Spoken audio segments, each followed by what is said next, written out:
Hi, I'm Mary Kurek, and I am a member of St. Francis by the Sea Episcopal Church in Salter Path, North Carolina.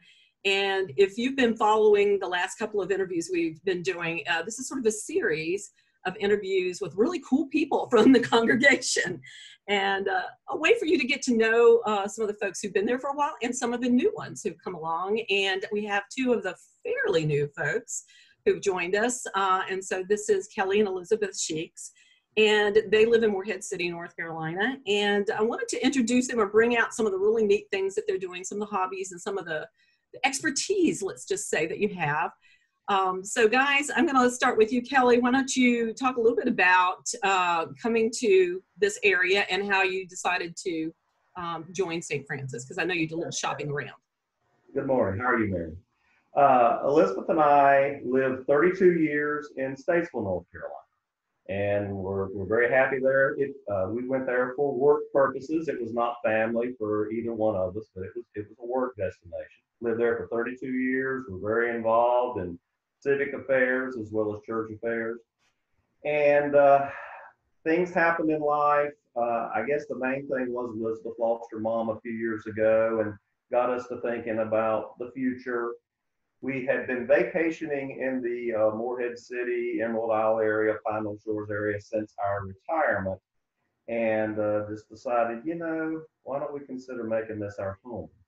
So we got serious about it maybe a year and a half ago, worked with a real estate agent that's actually a member of the church, and let her know we were serious. Next thing you know, we have made an offer on a home here. Then we listed our house in Statesville that sold for 2 days. Next thing you know, we're living in Morehead City.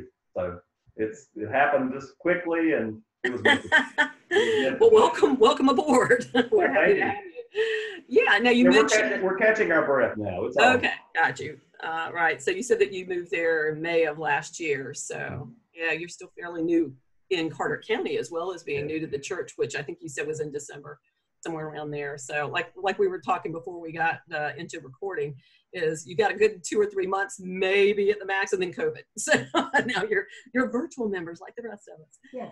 So what did you guys used to do? Did you say that you retired? Yeah. In that area? Okay. Go ahead, Elizabeth. Well, I worked for the state of North Carolina for almost 30 years. I started out with the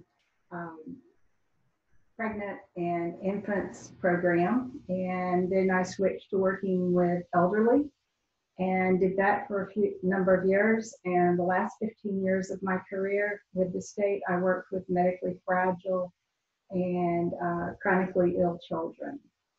Wow. And I was director of environmental health in Iredell County for 23 and a half years. Oh, wow. So, and I retired from that position. And Elizabeth and I both started in public health type work right out of school. So we got our time in, and we were blessed in life, and never had any children, which makes a difference financially. And we were able to retire a little bit earlier than some. And so that's what we're here now. Me too. This I can highly recommend.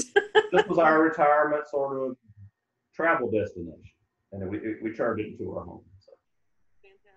Fantastic. So many people do say that they find this area as their, forever home type thing from vacations that they took here. I had a work probably meeting not realizing that was going to be where they did. I had a work meeting here that really brought us here for the first time. I came down for a business conference, and we got to know the area. Well, you guys, wow, that's a cool history. I have state government and county government in my background too, and Elizabeth, we'll have to talk about the aging part because that's part of my background as well.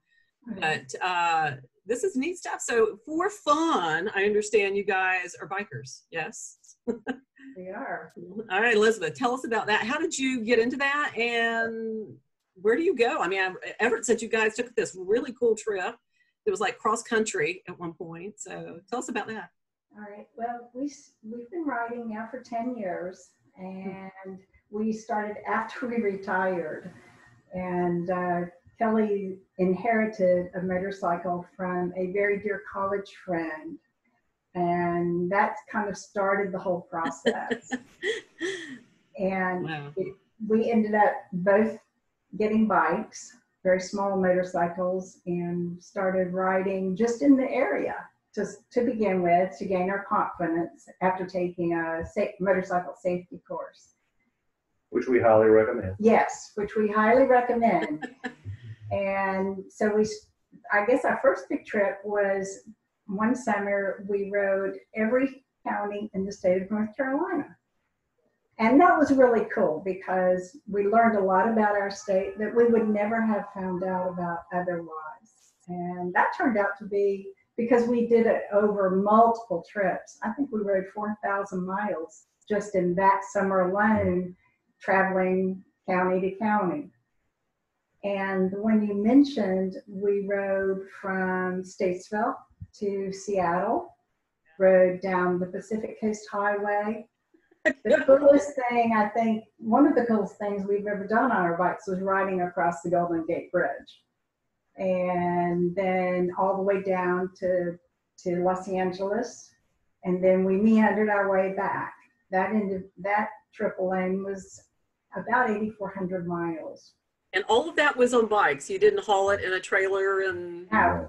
We did it over 30 days, I think it was, Yes. about 30 days. Yes. And we've always ridden separately. I have never been on the back of Kelly's motorcycle. We just started out from the beginning riding separately. And all told, we've ridden over 70,000 miles in those 10 years. We did Route 66 one year. Yes, we did. And so it's been, until the virus, it's really been something that's been big in our lives usually summer. We try to do things in the heat of the summer. It's a hot time to ride, but you tend to avoid, long days of rain, and because you don't want to ride in the rain. And other kinds of weather. But it's been fantastic. Snow, ice, Yeah. And you can kind of plan your days around when you're going to ride. Right? You kind of get into the rhythm of it. 300 to 400 miles a day is typically what we would do, and I got to get up this morning, I got to ride 400 miles, and that's kind of the way you get your mindset after several days, and you got it. Fantastic. And well, that being said, that we have done a lot of national parks, and we'll spend time in the national parks and go hiking and things like that. So we're not just riding. Right. We try to do a lot of fun things too along the way and experience the areas. Fantastic. What a great trip. I think Yeah. anybody would want to, it's like a pilgrimage or something. Anybody would want to replicate And you can that. never do it twice. You do it one time, it's like, wow. Well, Everett and I have recently come together over a mutual appreciation of orchids.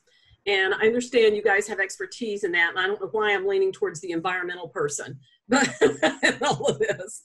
But who's has the primary expertise in that, or did both of you come together over? Well, the environmental person is going to defer because Elizabeth has actually been since 25 years-ish, an accredited American Orchid Society judge.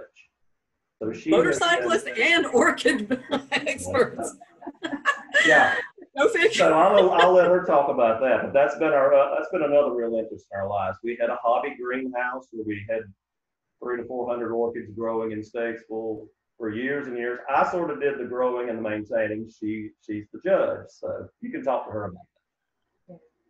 Well, I wish I had met you a little while back because when I retired last year, I was given an orchid for a gift. And it was beautiful. It was already in bloom. I knew nothing about orchids. If I can make a philodendron live, I'm pleased with myself. But somebody told me, well, if the stem is dead, it's dead. But the leaves on it at the base were still green and looking good. And I thought, I'm just going to move it to the back of the house. And lo and behold, about 2 or 3 months ago, it grew another stem. And it's got 4 beautiful orchids on it right now in bloom, kind of a pink purple color. And I'm like, well, it didn't bloom for a whole year, but at least it bloomed again. So it must like where it is. I'm just going to keep it right there. I'm so scared to move it now. But I think 3 ice cubes or something like that, I stick in it about every couple of weeks. And, but I would have, I almost, because the woman told me, she was an aging gal who had lots of orchids, and she said, it's probably dead. I almost cast it aside. I'm glad I didn't. But if I had met you, I would know better. So if the leaves are green at the bottom, it still has hope, huh? Oh, absolutely. Absolutely. And the type you're talking about, I imagine, is a moth orchid. Is the common name they're named by. A Phalaenopsis is the scientific name. And many of them only bloom once a year. So the fact that it's blooming for you a year later is perfectly wonderful. Because I was thinking it should do like other plants, like cast it aside and bloom again in a couple of weeks. And no. Yeah. But the good thing about the moth orchids is the blooms often last a couple of months. So while you may wait a year between bloomings, those blooms are going to last you a really long while. It's already on week 2 now, and it's still looking just as good. I try to talk to it because I think that helps too.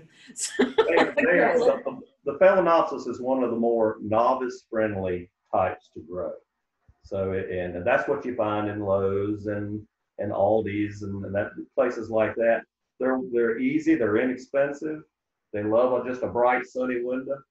And that's it seems to be happy, right where it is. So, yay. I think probably lots of people at St. Francis, because we're kind of I want to say an artistic community. You know that if you've been there and you've seen the gallery and all of that. And Everett and I talked about that. I said I love the fact that maybe I'm not so much of an artist, but I love the fact that we embrace people no matter where they are in their art or what form it takes.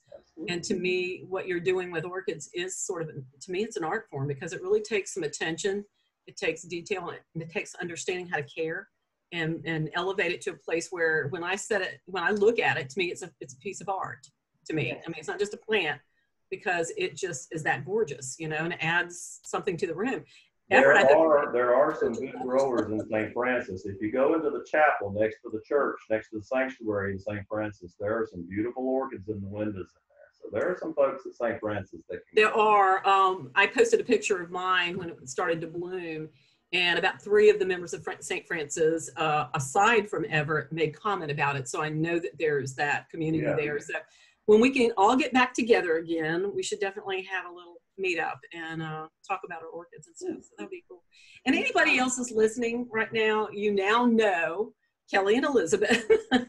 And we invite you to let us know if you'd like us to do an interview with you like we're doing with these two, because we want to know you too. If you're seeing the virtual sermons and services every Sunday and you kind of feel like you're part of the community, we say you are already a part of our community. So let us know about you. You can visit at www.stfrancis.org and let us hear from you. And Kelly and Elizabeth, thank you so much for spending some time with us and letting us know a little bit about who you are. And we're so glad that you're with us at St. Francis. Thank you, Mary. This was fun, and we miss all our friends at St. Francis. I know. This will pass.